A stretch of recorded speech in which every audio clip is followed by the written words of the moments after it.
बहुत भयानक वहां दुर्भिक्ष हुई थी, फैमिन हुई थी उस टाइम यूपी में, उस इलाकों में। और उस टाइम नवाब असदुद्दौला ने अपना मतलब खजाना से वो हजारों बेरोजगार आदमियों को एम्प्लॉय किया था, और उसी से पब्लिक वर्क्स प्रोग्राम से बड़ा एवं बड़ा लखनऊ में बड़ा। तो एक नई थ्योरी है नहीं, इतनी बड़ी समस्या once in 100 years ऐसा आता है। We need to have out of the box thinking, और out of the box thinking में हमने सजेशन दिया बहुत। there is a lot of receptivity to idea, resistance भी है आइडिया में कि people say it is too bold। 30 lakh crore का एक नेशनल रिन्यूअल फंड बनाना चाहिए। नमस्कार, आपका राजपथ में स्वागत है। आज हमारे खास मेहमान हैं फीडबैक इंफ्रा ग्रुप के चेयरमैन विनायक चैटर्जी। इनका जब नाम लेते हैं तो तुरंत दूसरा शब्द दिमाग में आता है इंफ्रास्ट्रक्चर, लेकिन दरअसल जो इंसान इंफ्रास्ट्रक्चर का एक्सपर्ट हो वो पूरी इकोनॉमी का एक्सपर्ट होता है और पॉलिसी मेकर्स उनसे सलाह लेते हैं। विनायक उन लोगों में से एक हैं। विनायक, आपसे बातचीत करने के लिए आपने हमारे लिए वक्त निकाला, बहुत शुक्रिया।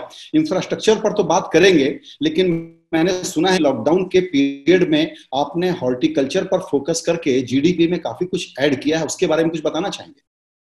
देखिए, ये तो मैं थोड़ा लाइटर मोमेंट में आप लोग सब दोस्तों को कुछ व्हाट्सएप भेजता हूँ, क्योंकि आजकल शाम को पूरा दिन घर में बैठ के स्क्रीन देखने के बाद मैं तो 1 घंटा गार्डनिंग करता हूँ। तो उसी गार्डनिंग का कुछ झलके, कुछ मजेदार बात के साथ मिलजुला के आप लोग को व्हाट्सएप करते रहो, उससे ज्यादा कुछ है।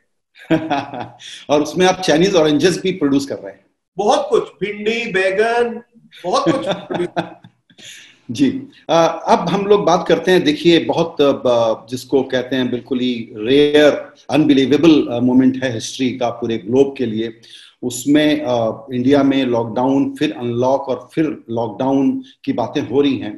तो इकोनॉमिक एक्टिविटी के तौर पर चूंकि आप सभी सेक्टर्स पे नजर रखते हैं, तो इस वक्त ग्राउंड का फीडबैक क्या हो रहा है, ग्राउंड पे हो क्या रहा है? देखिए, हम आपको बाकी सेक्टर एफएमसीजी वगैरह मैं नहीं बात करूंगा because there are other experts, but हम प्रोजेक्ट्स और इंफ्रास्ट्रक्चर सेक्टर में कोविड से पहले जो जो साइट्स में काम हो रहे थे अचानक बंद हो गए। अप्रैल महीने में, मार्च एंड और अप्रैल में एकदम लॉकडाउन हो गए। अभी मई जून महीने से most of the construction sites, highway कहिए, इरिगेशन कहिए, रेलवे कहिए, जो भी सब प्रोजेक्ट्स चल रहा था, they are slowly coming back to life. But problems भी हैं। मैं कहूं आपको, प्रॉब्लम एक है कि लेबर की शॉर्टेज है, दूसरी है कुछ वर्किंग कैपिटल्स की प्रॉब्लम है, तीसरी है कि भाई लोकल एडमिनिस्ट्रेशन के साथ परमिशन मिलने का कि भाई हम 1000 फोर्स लगा रहा हूं, लेबर फोर्स, उनका परमिशन दे दीजिए। लोकल एडमिनिस्ट्रेशन भी साथ भी थोड़ा सा दिक्कत आते हैं, कभी लॉकडाउन, कभी अनलॉकडाउन, कभी लॉकडाउन। और पूरा क्रू में एक बंदे का कोविड हो जाए तो उसका क्या पद्धति होंगे कि पूरा साइट बंद कर दे या उस ग्रुप को आइसोलेट करे। तो ये सब मतलब दिक्कतें, रोज के रोज दिक्कतें हैं। बट इसके अलावा भी मैं तो कहूंगा कि 40 से 50% प्रोजेक्ट साइट्स जो प्री कोविड में चल रहे थे वो अभी चालू हो गए। ओके, 40-50% अगर चालू हो रहे हैं तो वो तो अच्छी खबर है। आपका ये एक ओपिनियन है कि अब सबसे क्रिटिकल है इकोनॉमिक रिवाइवल के लिए और ग्रोथ के लिए कि इंफ्रास्ट्रक्चर पे एक नया थॉट लेके आया जाए। मुझे पता है कि आप एक न्यू बॉक्स आजकल कॉन्सेप्चुअलाइज कर रहे हैं जिसमें कि कुछ आइडियाज हैं और एक बहुत बड़ा स्लेज हैमर लेकर के आप घूम रहे हैं। उसके पहले उस पर आप बताइएगा जरूर, लेकिन उसके पहले ये बताइए कि इस वक्त इंफ्रास्ट्रक्चर सेक्टर के लिए जो लिक्विडिटी की बातें हुई थी, फंडिंग की बातें हुई थी, स्टॉल प्रोजेक्ट के लिए बहुत तेजी से मदद करने की बातें हुई थी, उसका रियलिटी चेक क्या है? देखिए, रियलिटी चेक ये है, मैं पहले पॉजिटिव कहूं कि हम लोग जो सरकार को देखते हैं, एनालाइज करते हैं, इनकी इंटेंट बड़े क्लियर है। भाई जितना कोशिश करे लिक्विडिटी इनको मिलना चाहिए, वेदर इट इज आर्बिट्रेशन की अवार्ड और whether it is pending bills. तो फाइनेंस मिनिस्ट्री से आदेश बड़ा पॉजिटिवली जा रहे हैं। Politician at the top have understood the problem, but ground reality में जब आप अथॉरिटी और डिपार्टमेंट के पास आएंगे, ये पुरानी आदत डिलेड पेमेंट या 2-3 ऑब्जेक्शन रेस करे, अभी तक ग्राउंड रियलिटी में हमने जो सोचा था कि अब flood gates will open, liquidity आ जाएगा, उस तरीके से नहीं आ रहे। अभी दिक्कतें ही चल रहे, बिल पैसा निकालने में। बिल्कुल। और ऐसे में इस वक्त जो सबसे बड़ी दिक्कत है वो ये है कि आप जैसे लोगों से जब आप लोग तो पोर्ट की, रेलवे की, फ्लाईओवर की, इंफ्रास्ट्रक्चर की, इंजीनियरिंग की बातें करते हैं विनायक, तो आप इस वक्त एक वर्ड यूज कर रहे हैं बार बार, वो है मिजरी एलिविएशन। इसका मतलब हम लोग जो बड़ी इंफ्रास्ट्रक्चर थीम की बात कर रहे हैं, उसके ग्रास रूट का प्रॉब्लम ये है कि देश में लोगों की हालत बहुत खराब है। ऐसा आप क्यों कहते हैं? ये एक्चुअली ये सवाल आपने जो पूछा ना, that goes to the heart of the matter.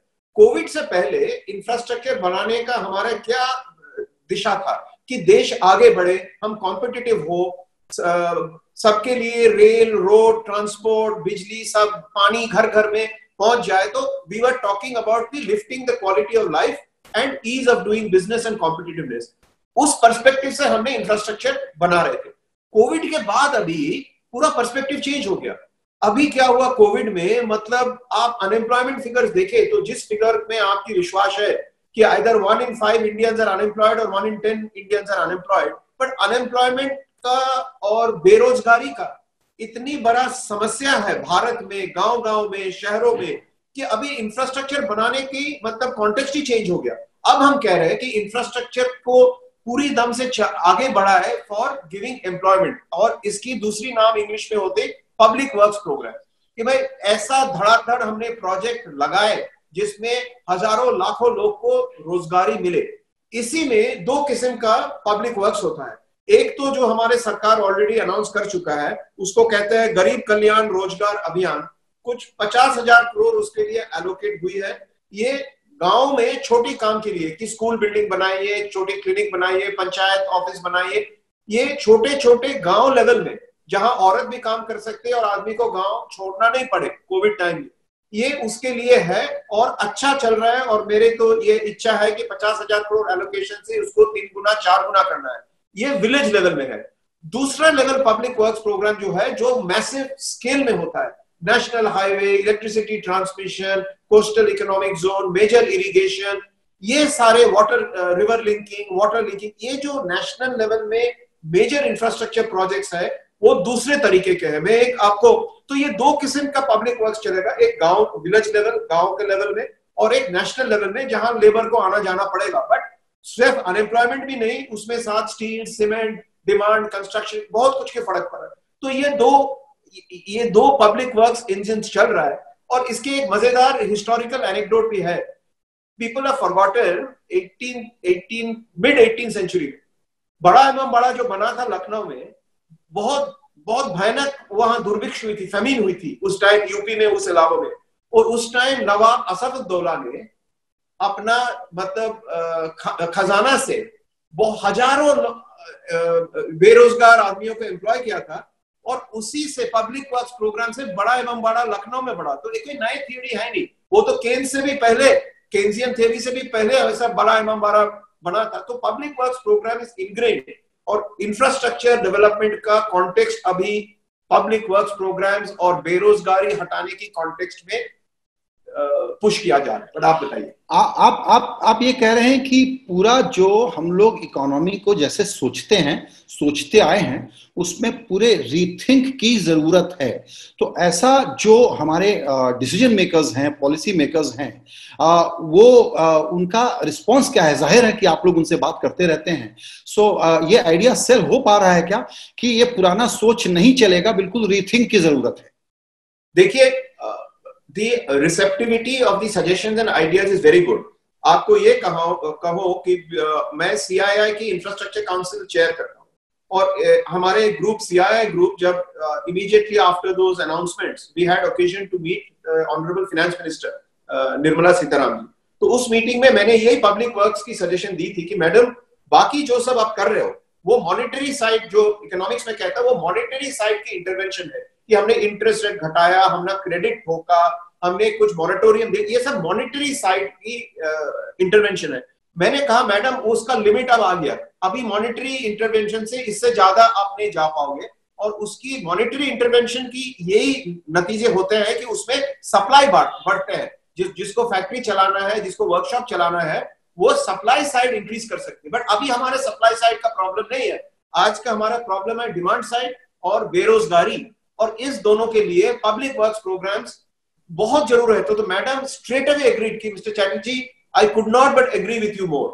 कुछ दिन बाद ये 50,000 करोड़ का ये गरीब कल्याण रोजगार अभियान आया, और अभी बातचीत चल रहा है फाइनेंस मिनिस्ट्री में भी, एक कमेटी में हूं जहां big picture of how to finance infrastructure for large public works, उसकी बड़े अर्जेंट डिस्कशंस हो रहे हैं। तो मैं तो कहूंगा कि सरकार सुन रहे है, कुछ एक्शन हमने देखा है और कुछ एक्शन बाकी है।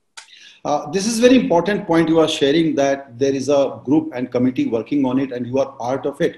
So what do you think is their response going to be, the kind of ideas you are giving about bringing new ideas around fiscal action? See, देखिए, हमारे ये जो कोविड का सिचुएशन का बाद हमारे जो इकोनॉमिक धक्का जो असर पड़ी ना, ये बहुत मतलब historically it is a very big धक्का। मान लीजिए हम कह रहे हैं कि Q1 में इकोनॉमी में कॉन्ट्रैक्ट बाय 40%, और हम कह रहे हैं कि भाई फुल ईयर में इकोनॉमी में contract by 5%, but I believe it will contract even larger. मान लीजिए 7 से 10% कॉन्ट्रैक्शन होगा, तो जिस इकोनॉमी 6% में ग्रोथ हो रहा था वो अभी -10 में ग्रो होगा पूरा साल में, तो 16% का स्विंग है। आप सोचिए कि जिस इकोनॉमी में we were already struggling for employment, for job creation, for investment, उसकी ऊपर अब 16% का कॉन्ट्रैक्शन आ गया, तो it is like a war like situation. तो वॉर लाइक सिचुएशन में you can not have traditional thinking. मैंने जो देख रहा हूं सरकार में, ये इवन सरकारी इकोनॉमिस्ट, थिंक टैंक्स, ये लोग सिर्फ union consolidated budget of India, जिसको कंसोलिडेटेड फंड ऑफ इंडिया या यूनियन बजट कहते हैं, उसी के बॉक्स में सोच रहे हैं कि भाई मैं 3% जीडीपी बढ़ाऊं या 7% बढ़ाऊं या 8% बढ़ाऊं, इसी बॉक्स में डिस्कशन हो रहा है। तो हम तो कह रहे हैं कि भाई ये जो समय आया है, इतनी बड़ी समस्या once in 100 years ऐसा आता है, we need to have out of the box thinking। और out of the box thinking में हमने सजेशन दिया बहुत, there is a lot of receptivity to idea, resistance भी है आइडिया में कि people say it is too bold, but let me explain that to you। मैं कह रहा हूं देश की अभी चाहिए यूनियन बजट को छोड़ दो, उसकी रूटीन एक्टिविटी घर चलाने की जो टैक्सेशन कलेक्ट कर रहा है, रूटीन एक्सपेंडिचर है, उसको करने दीजिए। 3-4% उसमें फिस्कल डेफिसिट बढ़ाइए और उसकी रूटीन हाउसकीपिंग में रखिए। इसके अलावा एक नया बॉक्स खोलिए called the national renewal fund, historic, like Franklin Roosevelt's new deal after the American depression, और Hitler making autobahns in Germany. I mean, you know, we need to have a new box, out of the box thinking called a national renewal fund। तो मैं तो सीधा कह दिया कि ये 14% of GDP होना चाहिए। आज की तारीख में हमारे जीडीपी 220 लाख करोड़ है। 14% of GDP is about 30 lakh crore. 30 lakh crore का एक नेशनल रिन्यूअल फंड बनाना चाहिए outside the consolidated fund of India. ये 50 साल की एक प्रयोजना करना है कि 50 ईयर फंड, और इस फंड से मैं नहीं कह रहा हूं सिर्फ इंफ्रास्ट्रक्चर ही कीजिए। आपने प्रोग्राम की शुरुआत में कहा कि one also discusses larger broader economy, तो ये 30 लाख करोड़ को बांटने का भी क्या चाहिए, very few people can disagree. आप सुन लीजिए, इसमें मैं बस 20 सेकंड लूंगा। डिस्कॉम रिवैम्प के लिए 2 लाख करोड़ चाहिए। इंफ्रास्ट्रक्चर को अभी जितना बात किया, मिनिमम 10 लाख करोड़ चाहिए।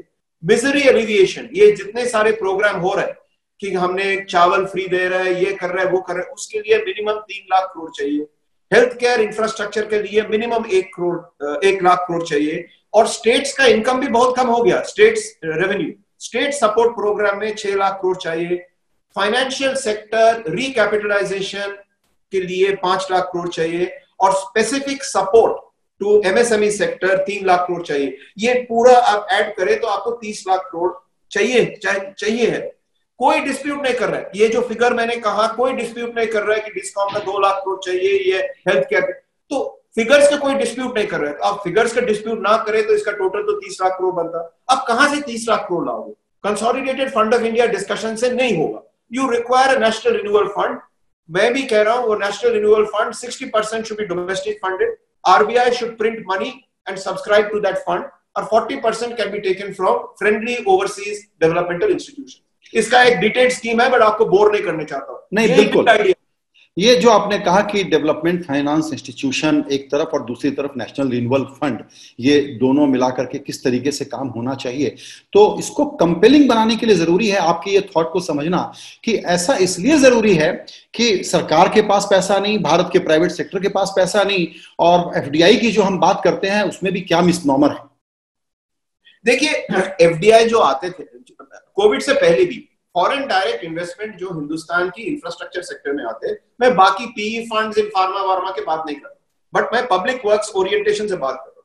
ये फॉरेन फंड जो आते थे, ये नए प्रोजेक्ट के लिए नहीं आते थे, they did not take development risk. ये रेडी प्रोजेक्ट्स की जो रास्ते चल रहा है, जो पावर प्लांट चल रहा है, ये रेडी प्रोजेक्ट्स जिसको हम ब्राउनफील्ड कहते हैं, नए प्रोजेक्ट्स को हम ग्रीनफील्ड कहते हैं, और जो चालू प्रोजेक्ट्स है उसको ब्राउनफील्ड कहते हैं। ये फॉरेन डायरेक्ट इन्वेस्टमेंट ब्राउनफील्ड चालू एसेट्स का पैसा में यहां पैसा लगाते थे। एंड कोविड के बाद उसको यहां भी डर है कि भाई ट्रैफिक ठीक होगा, बिजली का अपटेक होगा, तो हम फॉरेन फंड्स इन इंफ्रास्ट्रक्चर अभी तो डिपेंड नहीं करना चाहिए, but other than friendly funds to capitalise the 50-year national renewal fund. देखिए मैं एक छोटी सी एग्जांपल दूंगा कि एक प्रोजेक्ट के लिए, बुलेट ट्रेन प्रोजेक्ट के लिए हमने जापानी नो हमको 1 लाख करोड़ दिया 60 साल के लिए एट 0.5% इंटरेस्ट। जो भी है, whether you agree with mister Modi और you disagree with his policies, मैं पॉलिटिक्स में नहीं जा रहा हूं, बट ये तो मानना है कि मोदी जी के जो फॉरेन आउटरीच हुई थी उसमें हमारे बहुत सारे गुडविल है, Canadian pension funds, Australia, Nordic, gulf वगैरह। तो एक प्रोजेक्ट के लिए हमने 1 लाख करोड़ उठाया, तो नेशनल रिन्यूअल फंड के लिए हमने 18 लाख करोड़ नहीं उठा सकते। तो ये friendly development funds like Japanese, Australian, ये पॉलिटिकल कंसेंसस बन जाए तो national renewal fund can become a reality. That is what I am telling. Right. Bharat के प्राइवेट सेक्टर का क्या इस वक्त अप्रोच है? वो लोग इंफ्रास्ट्रक्चर में आने को तैयार हैं, और अगर हैं तो उनके पास पैसे भी हैं क्या? अभी भारत की प्राइवेट सेक्टर की बैलेंस शीट बहुत स्ट्रेस्ड है बिकॉज ऑफ कोविड, और कोविड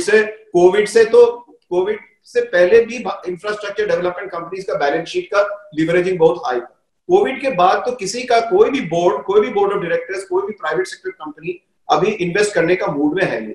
सिर्फ ईपीसी कॉन्ट्रैक्ट्स मिले, उसमें बैंक फाइनेंसिंग मिले और काम, कॉन्ट्रैक्टिंग काम, ठेकेदारी काम करने के लिए तैयार है, इन्वेस्टमेंट के लिए तैयार नहीं है। डोमेस्टिक प्राइवेट सेक्टर इंटरेस्टेड नहीं है।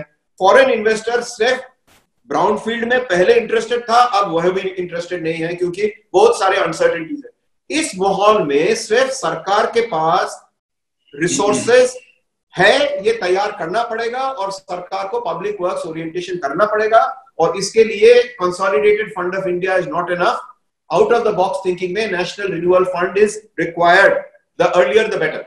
तो इसमें कोई ये आर्गुमेंट दे सकता है आपसे कि भाई हमने नेशनल इंफ्रास्ट्रक्चर पाइपलाइन बनाई है, 20 लाख करोड़ रुपए का हर साल खर्चा करने का प्लान है, तो कुछ तो उन्होंने उसकी फाइनेंसिंग सोच ली होगी ना? तो यही हम कह रहे हैं कि अभी जिस कमिटी बना है फाइनेंस मिनिस्ट्री में to immediately look at solutions for funding the NIP, national infrastructure pipeline, I am a member of that committee. अभी तो काफी जोरदार से डिस्कशन हो रहा है डीएफआई के ऊपर। At least developmental financial institution dedicated for infrastructure sector चल जाए तो काम काफी आगे बढ़ेगा। बट मैं तो कह रहा हूं वो इंफ्रास्ट्रक्चर सेक्टर के लिए ये जो नेशनल रिन्यूअल फंड है, it is beyond infrastructure, it is for misery alleviation, it is for health infrastructure, state support, MSME support, उसका एजेंडा अलग है। नहीं, but do tell us about DFI. You are envisaging a kind of big apex DFI. See, we are under discussions now. When there are points which are favoring creation of a DFI, and as you know, there already exists a lot of so-called financing institutions under the government. मान लीजिए power sector में power finance corporation है, REC rural electrification corporation है, railways में IRFC है, Indian railway finance corporation, urban infrastructure के लिए हडको है, तो एग्रीकल्चर सेक्टर के लिए नाबार्ड है, इंडियन इंफ्रास्ट्रक्चर फाइनेंस कंपनी है, NIIF है। तो there is one thinking that नया DFI ना बनाए, ये सारे इंस्टीट्यूशंस को और इनकी जो दिक्कतें हैं, हिंड्रेंसेस है, वो रिमूव करके इनको फ्लावर करने दे। दूसरे आइडिया है कि नहीं, इनके अलावा भी एक नया तगड़ा large balance sheet DFI create करना है, उसी में अभी डिस्कशन चल रहा है। Let us wait for the outcome of the consensus both at the expert level and at the political level. और जो आपने NRF का कहा, चूंकि एक बहुत ही बिग बोल्ड आइडिया है और सब मानते हैं कि लॉजिकल है, तो उसकी एक्सेप्टेंस का लेवल आपको क्या दिख रहा है गवर्नमेंट के, जिन लोगों से आप बात कर रहे हैं? देखिए, ये idea of a 30 lakh crore national renewal fund, मेरे जो लग रहा है कोई डिस्प्यूट नहीं कर रहा है कि ये आइडिया जरूरत है, लेकिन the enormity of the idea, people are finding it little difficult to swallow or come to grips with it. So how to sell the idea then? or to sell the idea. तो मैं तो अपना आप जैसा बात कर रहा हूं, मैं तो चिल्लाते रहता हूं, but I think slowly people are coming around to it कि आप ना करें. Let us say that you don't do it. अब ना करें तो नतीजा तो बहुत भयंकर है. आप इस इकोनॉमी को स्लेज हैमर मार के कहां वी शेप रिवाइवल में लाओगे? क्या इंस्ट्रूमेंट है आपके हाथ में? मॉनेटरी पॉलिसी जितना इंस्ट्रूमेंट था आपने इस्तेमाल कर लिया, तो मैं में भी प्रॉब्लम है. तो आपके पास तो अभी सिर्फ पब्लिक वर्क्स और फिस्कल है, तो ये नहीं करोगे तो क्या करोगे? और चूंकि करंट फिस्कल की लिमिटेशन है, इसलिए आप ये एनआरएफ का बहुत ही बड़ा आइडिया दे रहे हैं. लेकिन जो बात पब्लिक में आती है वो हम ये सुनते हैं कि अब कुछ लोगों को ग्रीन शूट नजर आ रहे हैं, तो शायद कहीं ये थिंकिंग ना हो जाए और उसी को फाइट करने की जरूरत है कि ये रूटीन इंक्रीमेंटल थिंकिंग से काम नहीं चलेगा, क्योंकि जिसमें ग्रीन शूट आप देख रहे हैं वो बहुत गहरा डीप होल है, उसके बॉटम में आपको ग्रीन शूट नजर आ रहा है. करेक्ट. आपने जैसा पिक्चर सामने रखा उससे ज्यादा तो मैंने नहीं कह सकता हूं कि एक डीप होल के नीचे कुछ ग्रीन शूट्स देख रहा हो. और ग्रीन शूट्स तो देखोगे, अप्रैल और मई महीने में लॉकडाउन था, कुछ नहीं हुआ. उसके बाद कुछ भी फैक्ट्री शुरुआत हुई, more people are buying Maggi noodles और more people are buying toothbrush, few factories are opening, कुछ और भी कोई जनता शोरूम जा रहा है गाड़ी देखने के लिए. ठीक है, ये ग्रीन शूट्स नजर आ रहा है, इसमें कोई डिस्प्यूट नहीं है. But green shoots, if an economy is going to contract 40% in Q1 and 10% in the fiscal year, ये ग्रीन शूट से नहीं होगा, स्लेज हैमर चाहिए. और मेरे हिसाब हमारे आइडिया नेशनल रिन्यूअल फंड के अलावा और किसी का अच्छा कोई आइडिया है तो सामने पेश करे, पर कोई आइडिया तो मैं नहीं सुन रहा हूं. Okay, one concern everyone would have on this issue कि ये सरकार जब सोचती है, कॉशियस है, करती भी है, लेकिन टू लिटिल और टू लेट का प्रॉब्लम हो जाता है. जो अर्जेंसी है उस अर्जेंसी की अंडरस्टैंडिंग डिसीजन मेकर्स के लेवल पर कितनी है, क्योंकि ये जरा भी देर करेंगे तो ये होल और डीप होता चला जाएगा. देखिए, ये बात तो सही है, but I suppose in a diverse country like India and the complexity of the economy and the fear that we should not overspend beyond our resources, या कंट्री गहरे तरह से डाउनग्रेड हो जाएगा रेटिंग से. बहुत सारे चीज एक पॉलिटिकल लीडरशिप के दिमाग में चलते रहते हैं. There are many wheels are moving. ये सारे व्हील्स को एक डायरेक्शन में अलाइन करने के लिए मेरे ख्याल कुछ तो टाइम लगता है. बट पीएमओ में, फाइनेंस मिनिस्ट्री में मेरे जितना जानकारी है, बहुत इंटेंसिव डिस्कशंस हो रहा है. They are in touch with reality कि क्या हो रहा है देश में. So I hope soon that some decisions will be announced soon. Right. तो इस वक्त अगर इमीडिएट टर्म पे आपसे मैं ये समझना चाहूं कि जो थिंकिंग चल रही है उसके लेवल पे कब तक ये एनआरएफ वाला आइडिया अगर ये एक्सेप्ट कर लेते हैं तो रोल आउट होना चाहिए, आपका क्या रिकमेंडेशन है? देखिए, आप तो रोल आउट तक पहुंच गए, मैं तो कह रहा हूं कि इस आइडिया का एक्सेप्टेंस भी अभी तक हुई नहीं. DFI, a dedicated financial institution for infrastructure, उस आइडिया का एक reasonable acceptance of the idea है. उसीलिए उसमें बहुत सारे अब डिबेट डिस्कशन चल रहा है एंड शायद it will become a reality. But national renewal fund सब सुन रहा है, कहता है या it's an interesting idea, but क्या करूं. सो अभी एक्सेप्टेंस ऑफ द आइडिया आए नहीं, रोल आउट तो भूल जाइए. तो ये अलार्मिंग सिचुएशन है और बहुत सेंस ऑफ अर्जेंसी क्रिएट करने की जरूरत है. इसलिए आखिरी के 1-2 सवाल में मैं ये समझना चाहूंगा कि हम लोग बहुत बात करते थे, डेमोग्राफिक डिविडेंड है, जवान देश है, भारत को इकोनॉमिक पावर बनने से कौन रोक सकेगा. लेकिन अगर इसको कोई एक नंबर से या एक मीट्रिक लेके समझाना हो कि देखिए बहुत विंडो तेजी से गायब हो रहा है डेमोग्राफिक डिविडेंड का, हम जरा सा और लेट हो गए तो हम इसको मिस कर जाएंगे, और मिस कर जाएंगे तो बड़ी मिजरी में ही रहने वाले हैं. देखिए, demographic dividend is very good when you have jobs available, कि people are coming out of villages, schools, colleges, training institutions, ITIs, और निकल रहा है और यंग मेन एंड वुमेन नौकरी मिल रहा है, डेमोग्राफिक डिविडेंड होता है and such people then become consumers, तो डिमांड भी क्रिएट होता है. बट जब ऐसा हम we fall into this huge black hole, the demographic dividend from becoming an asset becomes a liability, because then you say that 1 out of 5 Indians is unemployed and we don't have any visible means of quickly empowering him. So demographic dividend can be a devil also. It can be a savior, it can be a devil also. But right now, demographic dividend is not really a dividend check at all. It is almost becoming a demographic liability, saying, how can I quickly create jobs for so many million unemployed Indians? And the only answer to that is a sledgehammer approach. It is very, very large and immediate public works programs that will lead to a economy-wide revival through the multiplier effect. That is the only, it's a fiscal side intervention. और अभी तक हमारे सारे intervention monetary side में होगा। बिल्कुल नहीं, आप बहुत फंडामेंटली करेक्ट आइडियाज दे रहे हैं, लेकिन वो सेम थिंकिंग का एक इशू है और जाहिर है कि आपकी बातचीत में भी ये बात आती होगी बार बार कि नहीं देखिए अब तो हमारी प्रायोरिटी बदलेगी और आप इंफ्रास्ट्रक्चर की बात ज्यादा कर रहे हैं, लेकिन हम तो अभी हेल्थ पर फोकस करेंगे और डिफेंस हमारा दूसरा एक बड़ा एरिया होगा, वहां पर पैसे चले जाएंगे।